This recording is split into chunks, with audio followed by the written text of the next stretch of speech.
오늘 읽은 말씀을 가지고 부활의 예수라고 하는 제목으로 하나님의 말씀을 함께 나눌 텐데요. 우리 말씀 나누기 앞서 앞뒤 자리에 계신 분들께 축복하겠습니다. 은혜 받으세요. 은혜 받으세요. 은혜 받으세요. 은혜 받으세요. 은혜 받으세요. 감사합니다. 은혜 받으시라고 서로 축복해 주는 것을 주님께서 기뻐하시리라고 믿습니다.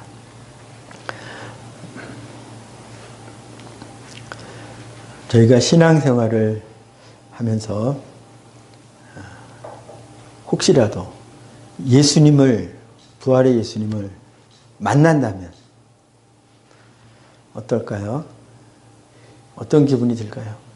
어떤 말을 할 수 있을까요? 그런 생각을 가끔 해봅니다. 그래서 만약에 주님이 뭐라고 질문을 하시면 나는 그때 뭐라고 대답할 수 있을까? 그런 상상을 가끔 해보는데요.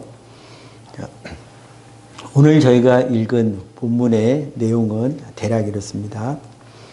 예수님께서 장사되시고 그리고 여자들이 오는데 본문에서는 한 여인의 이름만 기록이 됩니다. 막달라 마리아죠.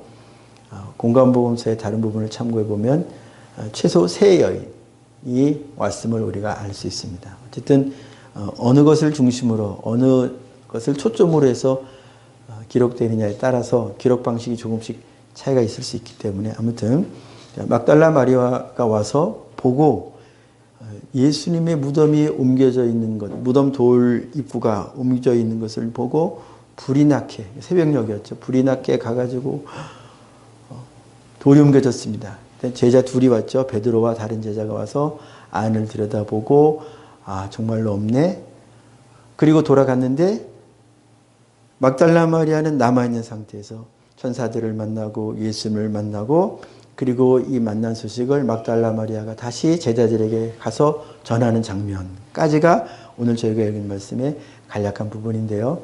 오늘 읽은 말씀 가운데서 예수님을 만난 사람들이 등장을 하죠. 이 예수님은 부활하신 예수님입니다. 자, 그런데 우리가 결코 가볍게 볼 수 없는 상황들이 오늘 말씀 속에서 펼쳐지는데요. 그건 뭐냐면 예수님이 이 땅에 오셔서 사역을 하실 때에 부르시고 함께하게 되면서 주님을 사랑하고 그리고 주님이 고치시는 치유의 현장, 기적의 현장, 귀신이 쫓겨나가는 것 이런 것들을 눈으로 옆에서 다 보고 심지어 어떤 마리아는 오늘 막달라 마리아는 아니고요. 어떤 마리아는 자기 오라비 나사로가 살아나는 것도 경험하고 그 소식을 오늘 본문에 등장하는 이 막달라 마리아나 아니면 제자들이 모를 수가 없습니다. 베드로는 그 옆에 있었던 제자이기도 하고요. 나사로가 살아나는 것을 옆에서 본 사람이기도 하고요. 이 예수님이 예루살렘에 입성하셔서 죽으시기, 고난받으시기 전에 예수님이 3번이나 예수님께서 죽임당하시고 3일 만에 다시 부활하실 것을 말씀을 하셨어요. 그걸 분명히 말씀하셨어요. 제자들은 예수님이 나사로 살리시는 그 장면, 요한복음은 특별히 그 장면을 기록하고 있죠. 나사로를 살리는 장면 속에서 부활에 관한 메시지가 제자들에게 전해졌음을 성경이 기록했고 제자들은 들었고 신앙 고백도 했고 그랬어요. 그런데 오늘 이 장면에서는 굉장히 의외의 장면이 또다시 펼쳐지는 거예요. 왜 의외의 장면이냐? 방금 제가 말씀드린 것처럼 예수님을 믿고 따르고 그리고 주는 그리스도 살아계신 하나님의 아들이십니다 라고 하는 이 아버지께서 가르치신 즉 성령이 깨닫게 하심으로 그리스도의 정체성을 올바르게 깨닫고 신앙 고백을 했던 이 베드로마저도 분명히 예수님이 죽으시고 3일 만에 부활하신다라고 하는 이야기를 말씀을 들었음에도 불구하고 그리고 나사로를 살리실 때 나를 믿는 자는 죽어도 살겠고 살아서 나를 믿는 자는 영원히 죽지 아니하리라 이것을 내가 믿느냐 한 걸 옆에서 보고 자기도 마음속으로 네 저도 믿습니다 했을 것인데 그런데 정작 예수님이 죽으신 다음에 이제 본인들이 뿔뿔이 흩어지고 도망다니고 야 우리 이제 어떻게 하냐 했던 그 상황에 제자들이 매여 있어요. 예수님이 죽으신 상황에 매여 있어요. 이 막달라 마리아도 예수님을 정말로 사랑해서 예수님의 몸에 향유를 부었던 여인인데 정말 사랑했어요. 그래서 제자들도 보고 간 다음에도 계속 울면서 주님의 몸이 시체가 어디 있나? 누가 가져갔나? 울면서 그렇게 무덤을 지켰던 자가 마리아인데 마리아도 뭐라고 생각하고 있느냐? 자, 우리 2절 하반절 볼까요? 사람들이 주님을 무덤에서 가져다가 제자들에게 한 말이죠. 주님을 무덤에서 가져다가 어디에 두었는지 우리가 이제 함께 간 여인들이죠. 우리가 알지 못하겠습니다. 제자들에게 가서 한 얘기입니다. 뭐라고 했다고요? 사람들이 우리 주님의 시체를 어디 가져다가 훔쳐갔나 봐요. 그 얘기 훔쳐갔나 봐요. 막달라 마리아, 성경은 막달라 마리아든 12 제자들이든 예수님의 이 말씀을 모른다라고 전제하지 않아요.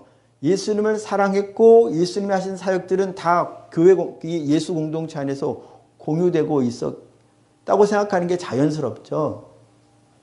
자연스럽습니다. 예수님이 하신 말씀은 해가 지게 되면 야 오늘 예수님이 저기 동산에 올라가셔서 이런 설교하셨다? 그래? 이런 식으로 예수님의 사역은 그 공동체 내에서 계속 시간 차이가 있을지 몰라도 공유되었을 것입니다. 이게 일반적이고 상식적인 생각이겠죠. 막달라 마리아는요, 얼마나 예수님을 사랑했어요. 그래서 예수님의 일거수일투족 한마디 한마디에 관심을 가지고 마음에 새겨듣고 예수님을 가까이 하려고 했던 사람이었기 때문에 이 나사로 사건을 모를 수가 없어요. 그리고 예수님이 3번이나 죽으시고 다시 3일 만에 부활하실 것을 말씀하셨다는 것을 한 번도 못 들었을 리는 없을 것 같아요. 인간적으로 생각해 볼 때도. 그랬는데 마리아가 뭐라고 말했냐? 예수님이 이 시체가 없을 것이다 라고 하는 이 상황 속에서 예수님이 말씀대로 부활하셨겠다라고 하는 이 믿음에 있는 것이 아니고 예수님의 몸이 지금 시체가 지금 없는 그리고 예수님을 부활하신 분으로서 인정하고 있습니까? 마리아가 예수님을 부활하신 분으로 인정하고 있습니까? 자, 이 고백을 보세요. 사람들이 무덤을 가져다가 어디에 뒀는지 우리가 알지 못하겠습니다. 그리고 동산지기로 오인했던 예수님, 부활하신 예수님을 만난 그 첫 마디도 뭐라고 했습니까?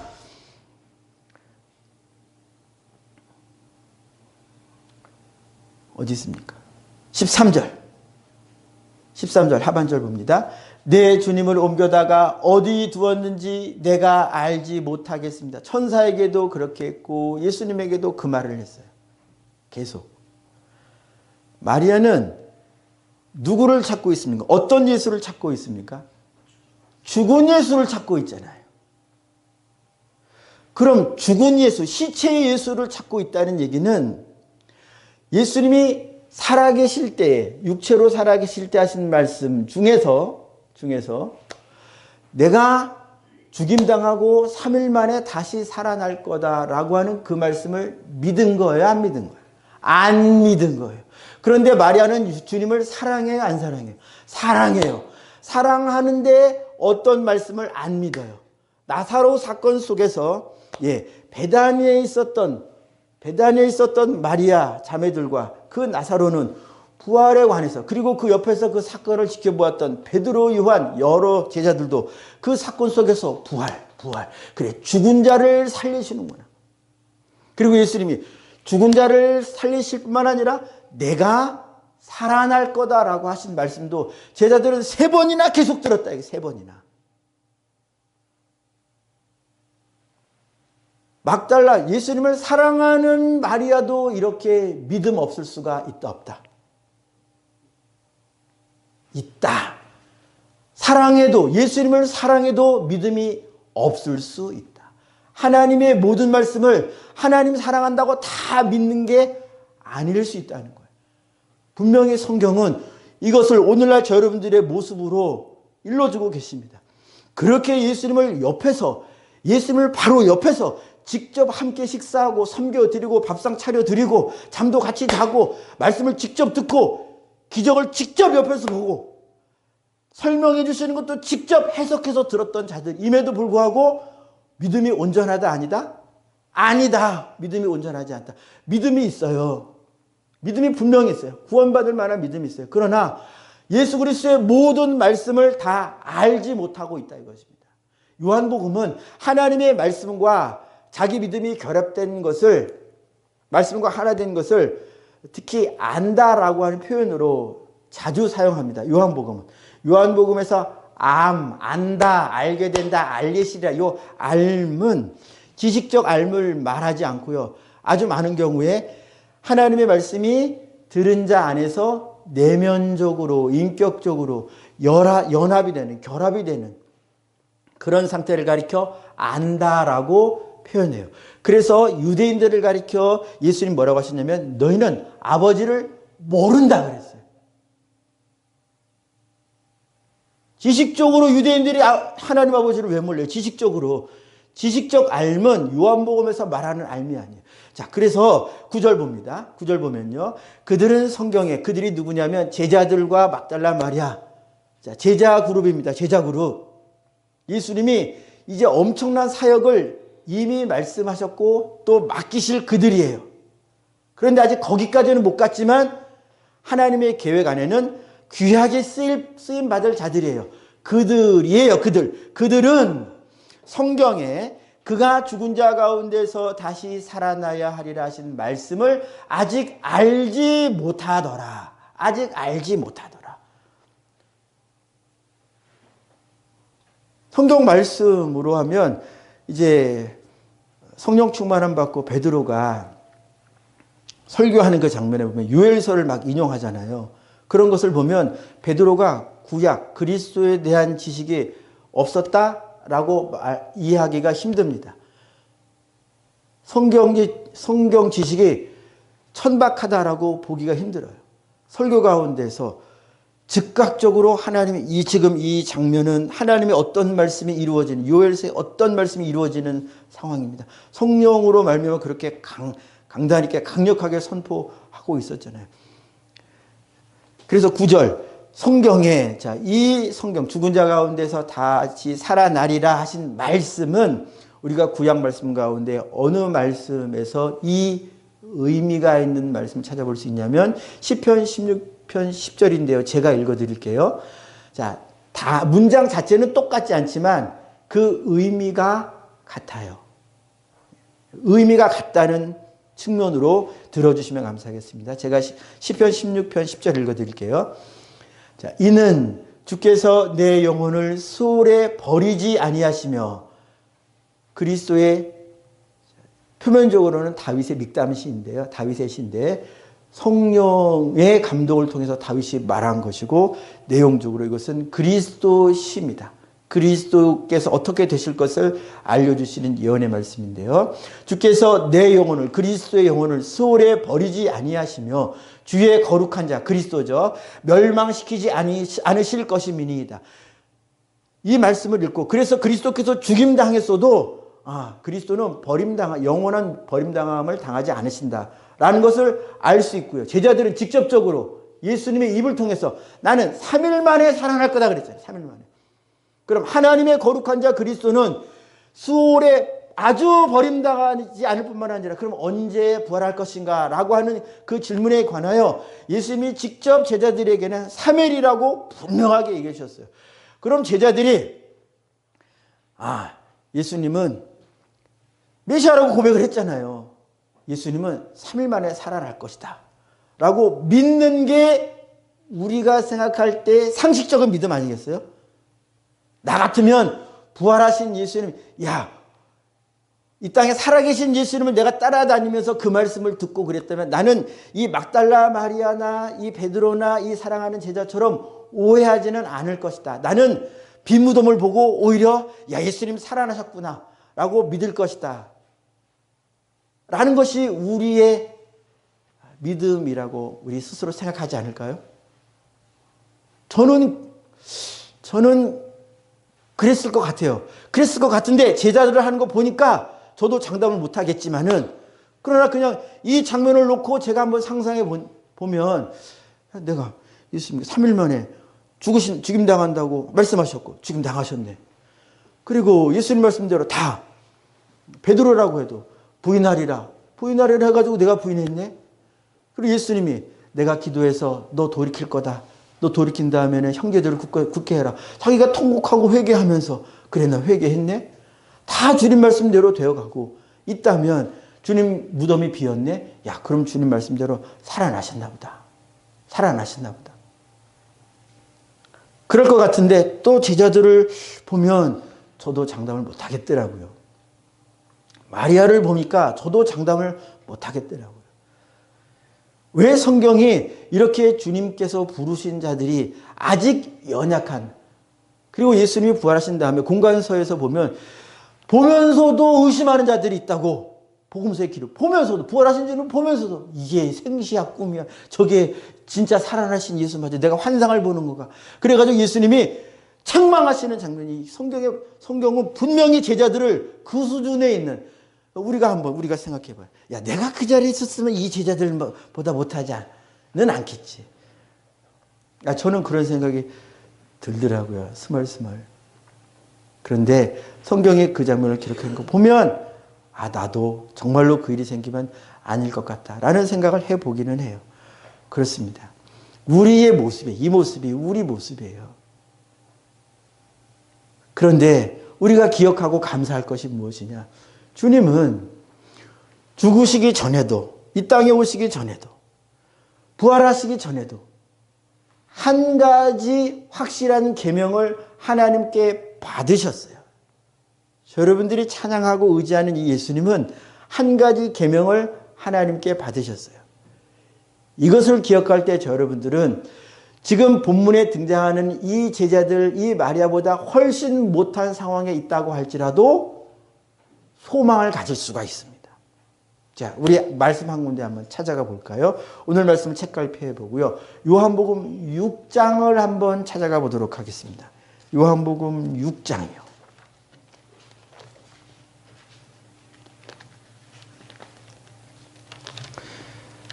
6장 39절.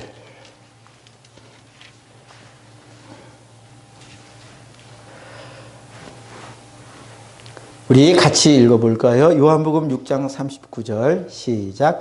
나를 보내신 이의 뜻은 내게 주신 자 중에 내가 하나도 잃어버리지 아니하고 마지막 날에 다시 살리는 이것이니라. 아멘.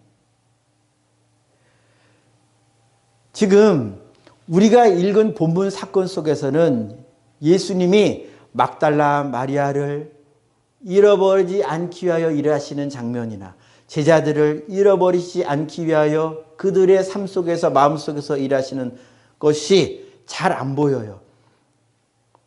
막달라 마리아를 만나시는 장면 속에서 우리가 만나주시는구나. 그리고 제자들을 만나주시는 장면에서 만나주시는구나 라고 하는데, 이 모든 것이 어떤 일이냐면 예수님이 이들을 잃어버리지 않기 위한 예수님의 일하심 가운데 하나입니다. 예수님은 하나님께서 예수님께 주신 자들을 예수님이 잃어버리지 않기 위하여 일하세요.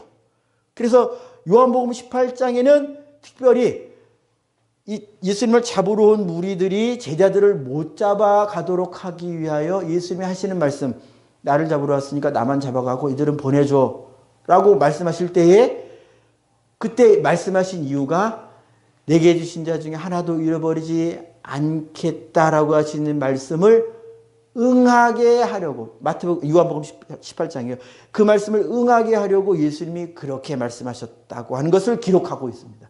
그래서 그 말씀 때문에 제자들이 붙잡히지 않은 거죠. 그냥 이 잡으러 온 사람들이 바빠가지고 예수님만 잡아간 게 아니고 예수님이 그 말씀을 하셨기 때문에 그 말씀이 이루어지는 거예요. 즉, 여러분들도 한번 보죠. 여러분들이 막달라 마리아보다, 제자들보다 혹시 더 못한 지금 내 믿음이 이들은커녕 이들이 성령 충만함 받기 이전보다 훨씬 못하다고 할지라도 여러분들은 소망을 가질 수 있어요. 이 소망의 원인은 누구냐? 무엇이냐? 이 말씀이고 이 말씀을 하신 예수님이 바로 여러분들의 구원의 소망인 거예요. 예수님이 말씀하셨어요. 자, 나는 아버지께서 내게 주신 자가 있으면 그를 내가 잃어버리지 않을 거야 그랬어요. 이 주신 자가 어떤 상황에 처할지 우리는 여러 가지 인생의 모양들을 경험하기 때문에 이 모든 인생의 모양 속에 우리가 어떤 인생의 모양, 어떤 인생의 시간 속에 있을지 몰라도 그래서 사람들이 볼 때 저 사람은 타락하고 저 사람은 교회를 핍박하고 저 사람은 뭐 어떻게 하니까 구원받을 수가 없을 거야. 저 사람은 구원받을 수 없을 거야. 그래서 주여 저 원수를 물리쳐 주옵소서라고 우리가 기도할지라도 그가 하나님이 주신 자라면 하나님은 반드시 그를 예수님은 반드시 그를 구원해내신다. 구원의 첫 걸음을 내디뎠고 그 사람이 주님께 하나님께서 예수님에게 주신 자 하나님의 백성이 맞다면 예수님이 무슨 일을 하시든지 간에 예수님의 모든 능력을 총동원해서 그 사람을 잃어버리지 않으신다. 자, 그러면 이 말을 만약에 예수님이 아닌 다른 사람이 했다면 우리는 물음표를 가질 수도 있어요. 야, 대통령이 했어도 기분은 좋겠지만 만약에 대통령보다 더 힘센 누군가가 나타나서 그 약속을 못 지키게 한다면 이 땅에 있는 대통령도 자기가 진심으로 약속했어도 못 지킬 수 있어요. 그러니까 대통령은 믿을 만한 존재가 못 돼요. 나라고 생각해 보시죠. 내가 막 결단합니다. 여러분들이 기도할 때 막 결단합니다. 사람들 앞에서 장담을 하고 호언장담을 하고 약속을 합니다. 예. 그런데 저는 이제 조금 산 인생 속에서 저를 보니까 성경을 통해서 보기 전에도 이미 보니까 저는 저를 믿을 수 없는 존재더라고요. 제가 약속을 해도 자녀들에게 무슨 약속을 해도 분명히 내가 이건 지킬 수 있을까? 속으로 하고 제가 지킬 만한 약속을 해도요. 어떤 상황 그 시간에 딱 닥쳐서 제가 못 지킬 만한 상황이 생겼다고 제가 이거 어떻게 지켜 싶으면은 저는 못 지키더라고요. 그래서 저는 믿을 수 없는 존재. 그래서 이 땅에는 믿을 수 있는 존재가 있다 없다? 없다. 그런데 성경은 예수는 믿을 수 있는 분이래요. 예수님은 신실하시다. 하나님께 신실하실 뿐만 아니라 자기를 의지하는 자들에게 신실하시다 그래요. 그래서 예수님이 내게 주신 자는 다시 한번 6장 39절 읽어드릴게요. 내가 하나도 안 잃어버릴 거라 그랬어요. 내가 안 잃어버릴 거야. 내가 안 잃어버릴 거야. 베드로가 나를 부인할 거야. 내가 알아. 하지만 내가 하나님께 기도해서 하나님 내게 주신 자 베드로 아닙니까? 베드로 회개시켜 주세요. 뭐 기도의 구체적인 내용은 몰라도 그래서 예수님이 베드로가 예수님의 품 안에서 떠나지 않도록 누가 일하신다? 예수님이 일하신다. 예수님의 이 일하심 때문에 베드로가 돌아온다 이것입니다. 예수님의 이 약속을 지키시는 신실함 때문에 베드로가 성령 받고 하나님 나라에서 쓰임받을 이렇게 쓰임받다가도 또 바울 앞에서 또 이상한 모습 보이고 슬금슬금 피하고 또 그렇기도 하지요. 이게 우리들의 모습이라 이것입니다. 우리가 아무리 믿음이 좋아 보이고 신실해 보여도요. 우리는 오늘 말씀 속에서 내가 살아계신 주님을 의지한다라고 하지만 막상 일이 빵 터지면 주님의 말씀을 다 기억하지 못하고 다시 9절 요한복음 20장 9절로 돌아볼까요? 하신 말씀을 까맣게 잊어버리는 거예요. 말씀을 잊어버리는 거예요. 말씀을 들을 때는 내가 저 말씀대로 하리라 나 이 말씀대로 할 수 있어 하지만 상황에 빵 부딪히면 그 말씀이 기억나지 않아요. 자, 예를 들어 보겠습니다. 빌립보서 4장 6절부터 아무것도 염려하지 말고 다만 모든 일에 기도와 간구로 너희 구할 것을 무엇으로 어떤 방식으로 기도해라? 감사함으로 기도해라 하는 말씀 아멘이시죠? 이 말씀은 틀렸네. 아무도 이렇게 말 못합니다. 그런데 아무것도 염려하지 말라. 예수님도 땅의 것 때문에 염려하지 말아라. 예, 땅의 것 가지고 염려하지 않겠습니다. 너 굶어 죽을 거 염려하지 마라. 야, 하나님이 참새도 들풀도 백합화도 다 입히시는데 하물며 너일까 보냐. 아멘 아멘 그랬는데 여러분 돈 떨어지기 시작하면 어떻게 돼요? 걱정되죠. 제 모습이에요. 이게 우리의 모습이라 이것입니다. 건강에 문제가 생기면 걱정되죠. 나 하나님의 벌 받는 건가? 무슨 일이 잘못된 건가? 나 이러다 죽는 거 아닌가? 예, 분명히 말씀을 들었고 아멘 했죠. 그런데 아픈 상황이 오고 어디가 고장나는 상황이 오고 재정에 문제가 생기고 관계가 틀어지고 상황이 이상하게 돌아가고 막 전쟁의 소식이 들리고 교회가 핍박당하는 것처럼 보이고 그러면은 근심과 염려와 분노 속에 휩싸이고 마는 저 여러분들의 모습이 나의 것입니다. 이럼에도 불구하고 우리가 구원을 말할 수 있고 그럼에도 불구하고 내가 하나님의 자녀임을 고백할 수 있는 건 이 말씀을 하신 분, 이분의 신실함 때문이에요. 우리의 신실함이 아니라 회개하면 되지. 내가 회개해서가 아니라 회개케 하시는 회개도요. 모양만 있는 회개가 있어요.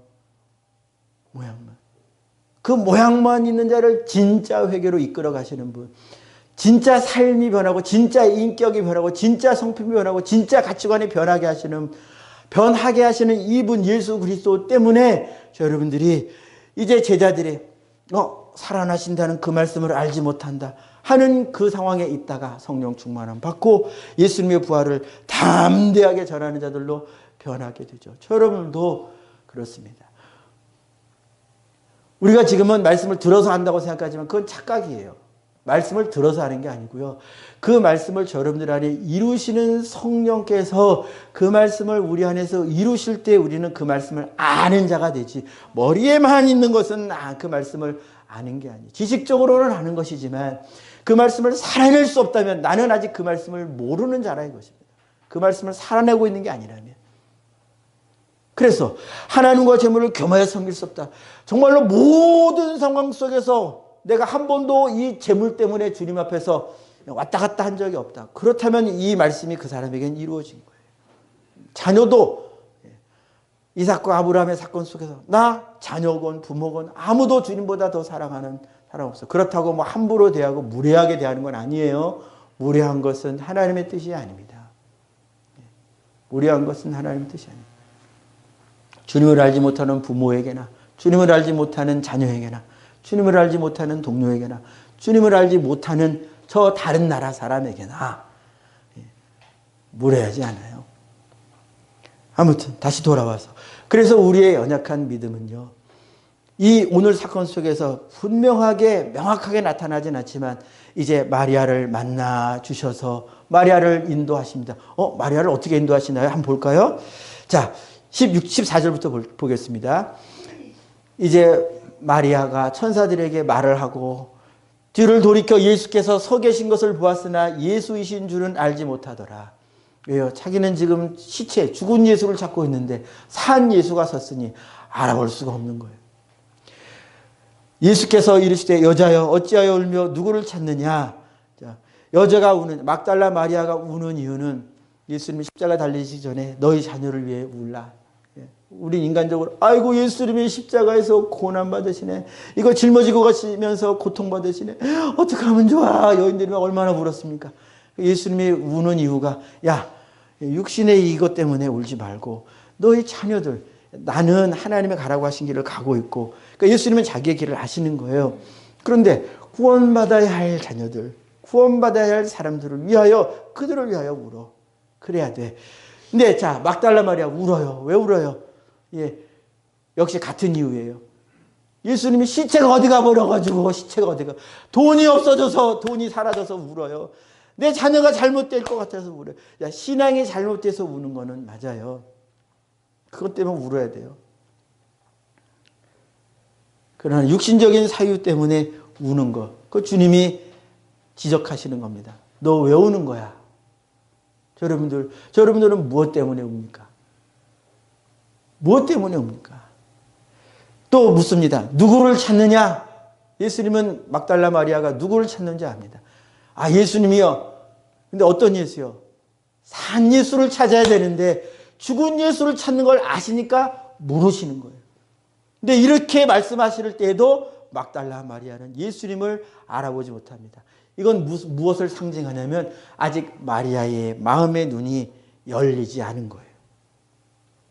열리지 않은 상태입니다. 자, 그런데 다음 장면. 마리아는 그가 동산직인 줄 알고 이르되 주여 당신이 옮겼거든 어디에 뒀는지 내게 이르소서 그리하면 내가 가져가리다.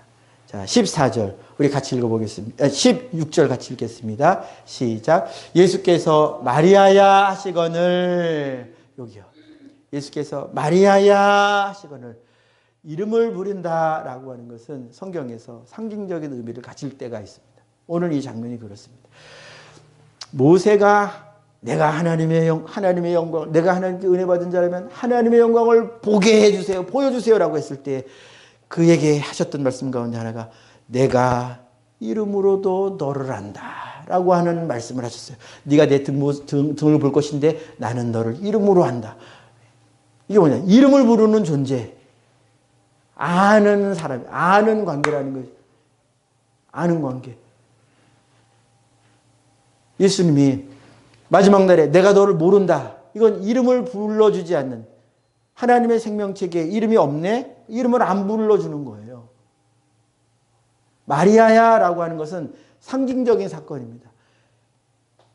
이름으로도 마리아, 인격 안에서 구원이라고 하는 큰 계획 안에서 마리아가 있는 존재, 하나님의 생명체계에 있는 존재고 그리스도의 품 안에 있는 존재고 이것이 누구의 역사로 이루어져 가냐면 예수님께서 마리아 이름을 불러주시는 마리아가 예수님께 말하는 장면 속에서는 마리아가 예수님을 알아채지 못합니다.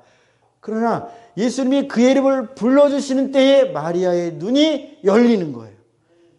이와 비슷한 장면이 바로 엠마오로 가던 제자들이 예수님이 말씀을 풀어주실 때 그때 예수님이 예수님 아니냐? 그때 합니다. 그때. 부활의 예수는요. 부활의 생명을 가지는 것은요. 그래서 전적으로 우리의 노력에 속해 있는 게 아니고 우리의 이름을 불러주시고 우리를 그분의 품 안에 머물게 하시고 이끌어주시는 예수님의 일하심, 예수님의 역사에 속해 있다. 우리의 성장, 우리의 믿음, 우리의 구원은 전적으로 이렇게 이 제자들을 계속 이끌어가고 계시고 잃어버리지 않기 위하여 제자들에게 일해 가시는 주님의 일하심에 달려있다. 저 여러분도 마찬가지입니다. 마찬가지예요. 우리 중 누구도 예수 믿는 자 중에 누구도 예수님이 불러주시고 예수님이 견고하게 해주시고 때로는 마치 날 버리신 것처럼 보이는 그 상황 속에서도 주님이 버리지 않으시고 잃어버리지 않기 위한 일하심이 있기 때문에 우리가 오늘도 믿을 수 있고요. 내일도 믿을 수 있고요. 만약에 환란이 오면 어떻게 될까? 예수님이 역사해 주실 때 우리는 그 환란을 이길 수 있음을 고백할 수 있습니다. 내 힘이 아니라. 말씀을 마무리하도록 하겠습니다. 자, 예수님이 막달라 마리아에게 왜 오냐? 누구를 찾냐? 할 때 우리도 한번 대답을 해봐야 돼요. 우리는 이 땅에 신앙생활을 하면서 살아계신 예수님을 찾아야 합니다. 살아계신 예수님은 말씀은 그대로를 우리에게 일러주시고 말씀은 그대로를 우리에게 이루어주시는 분이에요. 우리는 죽은 땅의 것을 구하느라고 예수님의 이름을 부른다면 그것은 어쩌면 죽은 예수를 찾는 것일지 몰라요. 하늘에 영원한 것을 얻기 위하여 하나님께서 말씀을 통하여 우리에게 약속하시고 우리가 걸어가야 할 길을 보여주신 그 길을 가기 위하여 그것을 얻기 위하여 그렇게 예수님께 구한다면 그것은 산 예수를 구하고 찾는 것일 겁니다. 아무쪼록 저 여러분들 땅에 죽은 것을 구하지 말고 살아있는 영원하신 그분께 속한 것, 영원하신 그분의 길, 그분만을 구하며 찾으며 그래서 그분의 은혜로 매일 성장해가는 믿음의 진보를 이루어 가시는 부활의 생명을 누려가시는 저 여러분들이 되시기를 축복합니다. 기도하겠습니다. 우리 잠깐 합심해서 기도하기 원합니다. 우리 이렇게 기도하기 원합니다. 내가 땅의 것 때문에 울고 땅의 것 때문에 주님을 찾는 것이 아니라 영원한 참 생명 충만함, 참 생명의 것 하나님 나라 나의 하나님 예수님을 구하며 찾으며 잃어버린 영혼을 찾기 위하여 울며 기도하는 그렇게 몸부림치는 그런 나 되게 해 주옵소서. 우리 주여 한번 외치고 기도하겠습니다.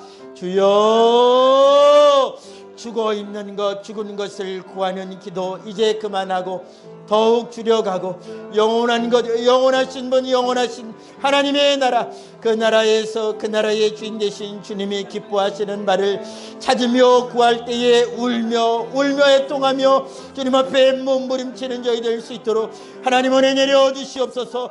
주여 죽을 것을 구하는 것은 죽은 예수를 찾는 것 아니겠습니까?